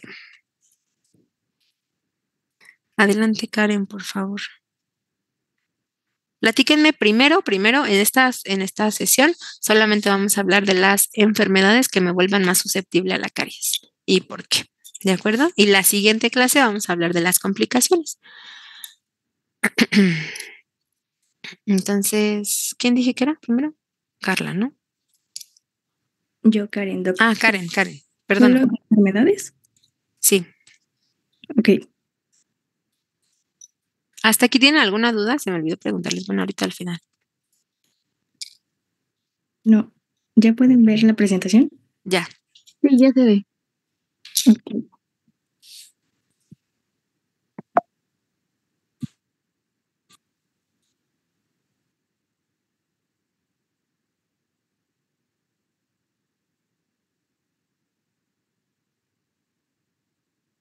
Bueno, yo encontré el síndrome de Sjögren, que pues es una enfermedad autoinmune que afecta a las glándulas exócrinas, como las salivales y las lacrimales, lo que va a provocar pues una sequedad en la boca que se conoce como xeroftomia y también en los ojos como xeroftalmia.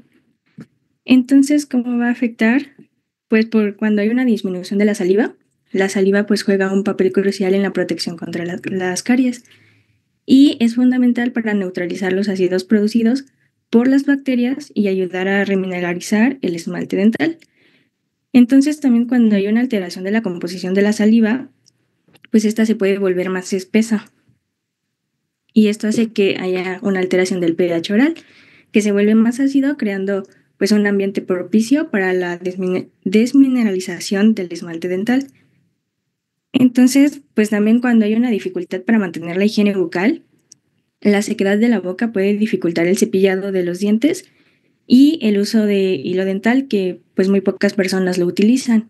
Esto aumenta el riesgo de acumulación de la placa bacteriana, que es la que estaría ocasionando pues las caries.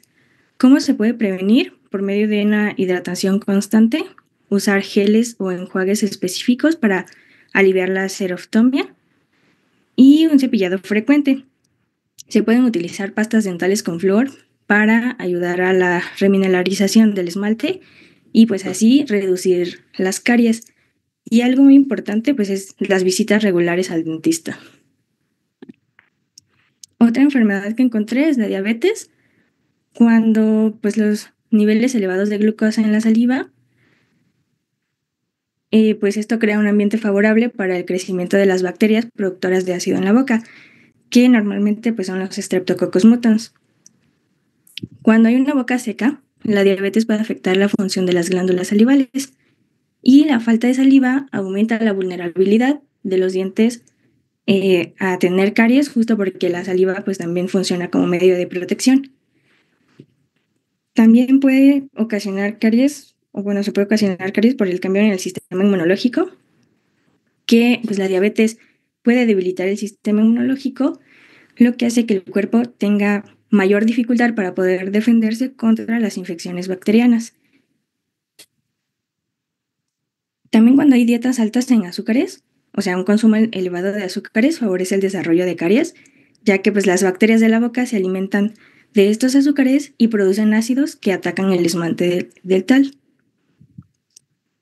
Y también cuando hay un control inadecuado de la diabetes, con un control deficiente puede llevar a fluctuaciones en los niveles de glucosa en sangre, lo que aumenta el riesgo de complicaciones bucodentales. ¿Cómo se puede prevenir? Pues mantener un control de niveles de glucosa en sangre, una higiene bucal adecuada, evitar alimentos sobre todo azucarados y también visitas al dentista regularmente. Y la última enfermedad que encontré fue la bulimia, que es un trastorno alimentario pero también psicológico que se caracteriza por adopción de conductas que están relacionadas con la forma de alimentación.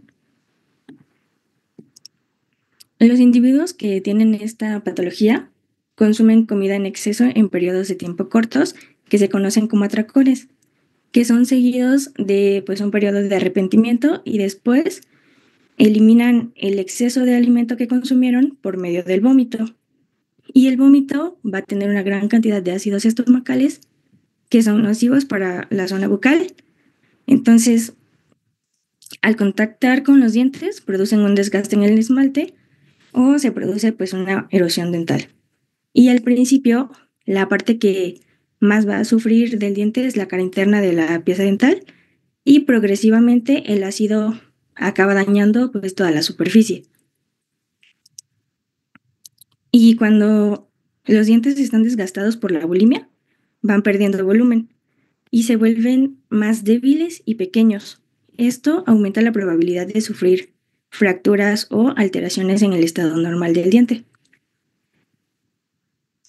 Entonces, la pérdida del esmalte produce una sensibilidad a los alimentos, tanto fríos como calientes, y una mayor predisposición a presentar caries.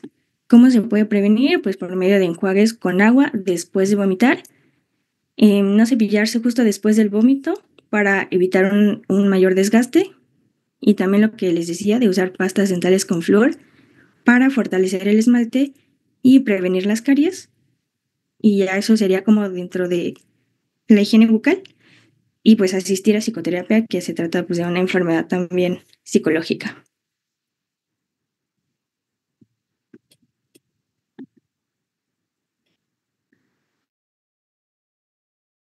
Y ya eso es lo que encontré de enfermedades. Muy bien, gracias.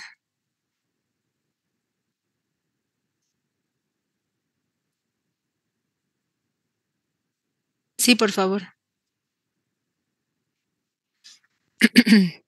Bueno, en cuanto a síndrome de Sjögren, pues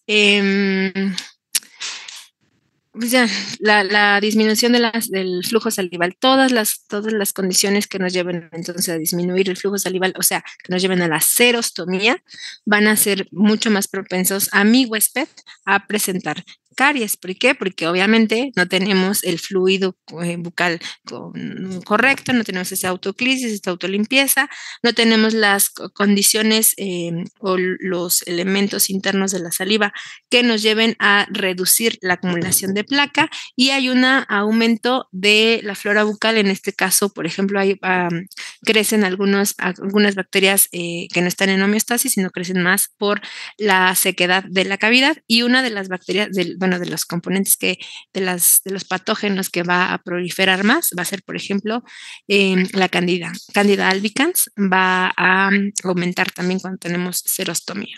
¿De acuerdo? Y la bulimia también, pero la bulimia genera erosiones en las superficies de los dientitos que vuelven más delgado mi esmalte y es mucho más fácil penetrarlo por los ácidos propios de la saliva.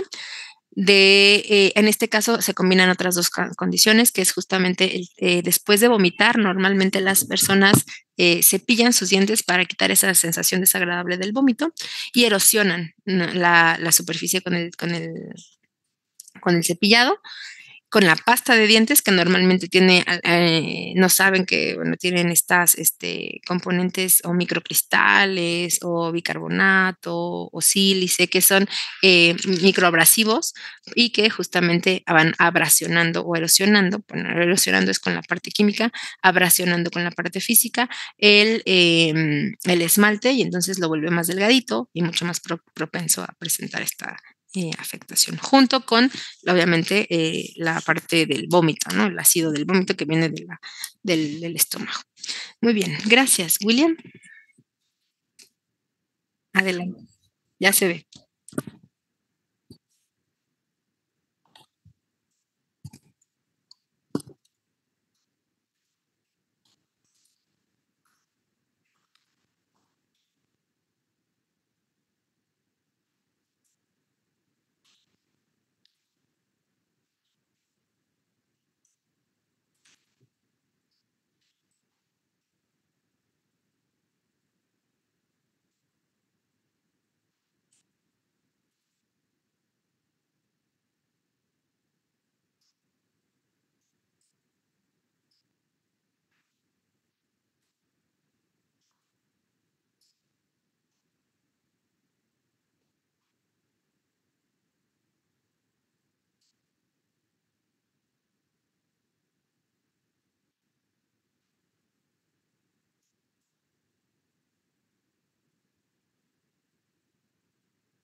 Muy bien, me gustó tu explicación.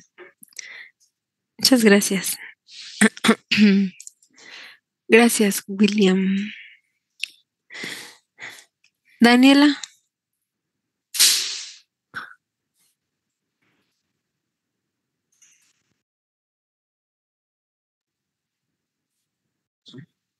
Sí, doctora. Le voy a comentar acerca del asma porque la que tenía acá era sobre el síndrome de Sjögren y ya hablaron de él.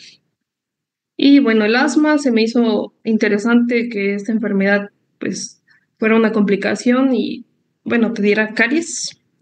Y aquí lo que encontré es que el uso frecuente de inhaladores, que especialmente van a ser los de corticoides, van a secar la boca y van a disminuir el flujo salival, que va a ser lo de la serostomía. Y también va a haber una alteración del pH oral. El uso de estos inhaladores va a bajar el pH y va a crear lo que es un ambiente ácido. Las bacterias que causan caries van a prosperar en ambientes ácidos como lo es el Streptococcus mutans.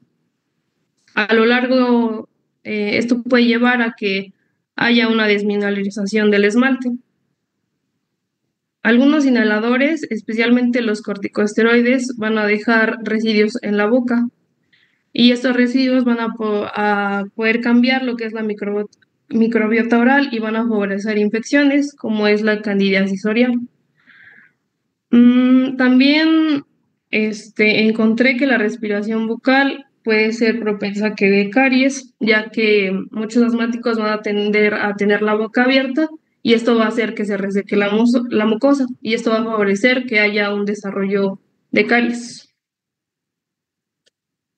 También encontré otra que va a ser la enfermedad por reflujo gastroesofágico o ERGE, que pues se va a llevar a cabo porque va a haber una exposición frecuente al ácido gástrico.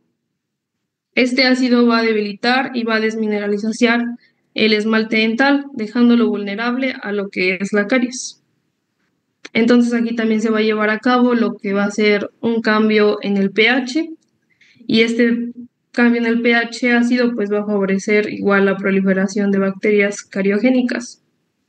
Después se va a llevar a cabo lo que es una serostomía secundaria y hay algunas personas con ERGE que toman medicamentos como lo es el omeprazol, que va a ser un inhibidor de la bomba de protones y esto va a reducir la producción salival. Esto va a llevar a cabo que sea una erosión dental y así es como se va a llevar a cabo que haya caries. Y nada más. Muy bien, muchas gracias.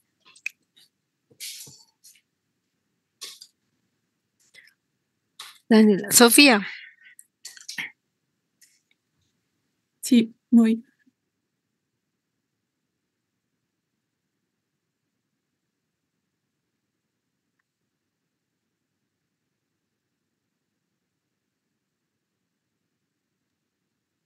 Ya se ve, ¿verdad? Sí, Ya se ve. Bueno, pues también les iba a hablar de bulimia, pero ya lo trataron pues muy bien. Nada más me gustaría agregar que también el factor de la desnutrición que presentan pues va a afectar también porque pues tienen muchos problemas de desequilibrios en todos lados, ¿no? Entonces pues también van a provocar que produzcan menos saliva o que esté alterada esta producción de saliva, ¿no? En el caso del hipotiroidismo congénito, en donde la glándula tiroides pues no se desarrolla correctamente y por lo tanto hay deficiencias de las hormonas tiroideas, pues tiene varias manifestaciones, pero en sus manifestaciones bucales está el retraso en la erupción de la dentición temporal y permanente. Y aunque pues los dientes son de tamaño normal, pues suelen estar apiñados por el tamaño pequeño que presenta el maxilar. Esto pues también ocasiona dificultad al momento de hacer el cepillado y pues lo que los produce pues mayor placa dental, ¿no?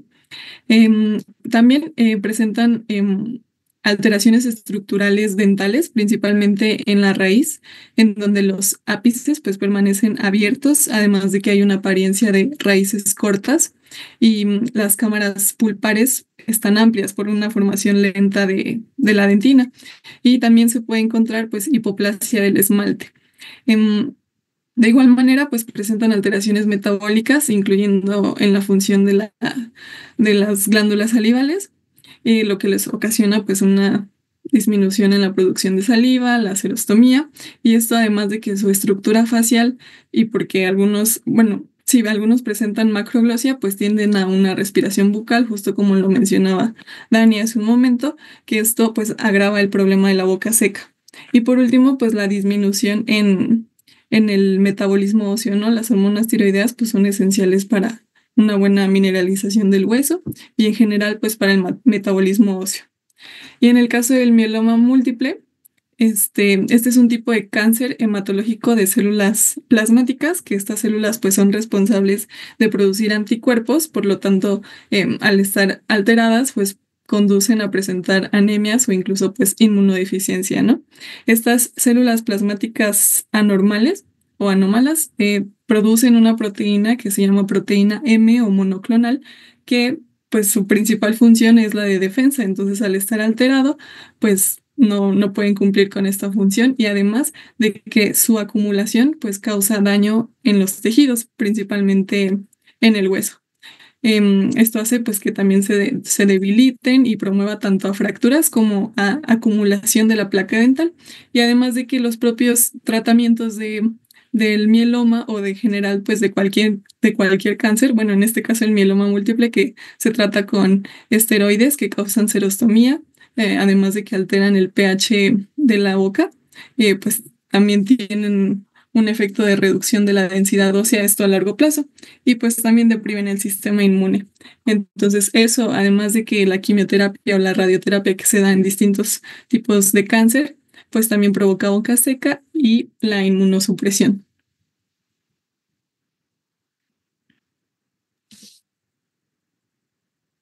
Muy bien, muchas gracias, Sofía. Pues justo, ¿no? Entonces, como pueden darse cuenta, bueno, me falta Uriel. Uriel, adelante. Sí, gracias, doctora, ya comparto. ¿Sí se ve ahí? Sí, sí se ve. Bueno, creo que la única enfermedad que me faltaría agregar sería el VIH-Sida, que no hablaron de ella, aunque pues quiero agregar nada más un poquito en reflujo gastroesofágico, ya que igual encontré que hay, bueno, antes había una discusión, ya que mencionaban que algunos autores decían que el reflujo, de hecho, promovía un ambiente como que ayudaba a la prevención de caries, ya que el constante, pues, reflujo hacia la cavidad bucal, eliminaba bacterias. Sin embargo, pues se vio que realmente dañaba más de lo que pues llegaba a ayudar, ¿no? Porque aparte de pues caries, se encontraban lesiones periodontales, pues índices altos de hemorragia y resecciones gingivales. Entonces, pues creo que esa idea quedó un poquito aplazada. Y igualmente la bulimia nerviosa, pues ya la abordaron muy bien mis compañeros. Y lo que me queda agregar es sobre el VIH-Sida, pues lo sabemos que, que en esta enfermedad nuestro paciente, bueno, el paciente se encuentra inmunocomprometido. Entonces, algunos artículos mencionan que los pacientes con SIDA pues van a tener cambios muy importantes en su microbiota oral, haciéndola mucho más cariogénica de lo que normalmente es, aumentando pues géneros principales como Streptococcus, Lactobacillus y Bellonella. Además de que pues hay un bajo recuento de células de CD4, lo que conlleva un estado inmunocomprometido que pues no va a fomentar pues más bien va a fomentar la presencia de caries. Y aparte, también hay nuevos artículos que describen que los tratamientos antirretrovirales que se ocupan para combatir esta enfermedad son muy eh, cariogénicos, se podría decir así, principalmente los inhibidores de proteasas, los inhibidores de la transcriptasa reversa no análogos y los inhibidores de integrasas. Entonces, pues obviamente no podemos decirle a nuestro paciente que deje de tomar pues estos medicamentos, pero pues sí hacer mucho el hincapié en que tenemos que tener pues aún más cuidado bucal. Exacto, muy bien, justo. Es que en todos los medicamentos sí hay unos que también propician las enfermedades periodontales, como puede ser también este mismo, el VIH o el reflujo, pero el objetivo no es quitarles o saber sí, quitarles los medicamentos. El objetivo es saber qué es lo que está causando el medicamento, como por ejemplo como efecto adverso, y a partir de eso poder saber que ese es un efecto que va a poder generarle ese medicamento y cómo poderlo resolver. Recuerden, la mayoría de las condiciones que propician las caries, pues son nosotros en Huésped somos uno de los 3 factores. Eso quiere decir que si yo modifico la higiene, el sustrato o el tiempo, no voy a padecer caries a pesar de presentar alguna de estas condiciones. Entonces, ¿qué puedo hacer? Pues modificar, y una de las condiciones que se puede modificar más mecánicamente y más fácilmente, pues es justamente la higiene bucal, ¿de acuerdo? Entonces vamos a ir checando esa parte. La siguiente clase, ¿alguien más? No, ya nada más.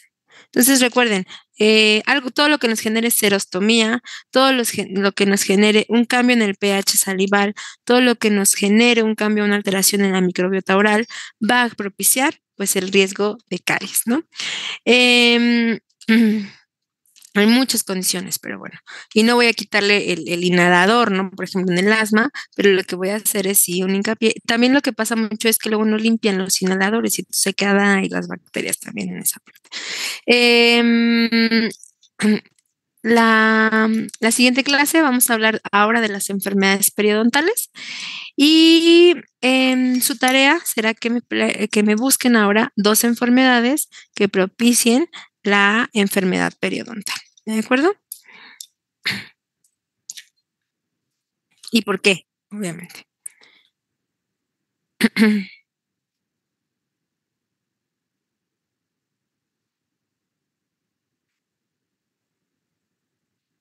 Bueno, ¿listo? Ya no tienen nada más que agregar. Nos escuchamos la siguiente clase. Cuídense mucho, muchachos, que estén bien. Gracias, doctora. Gracias, doctora. Hasta luego.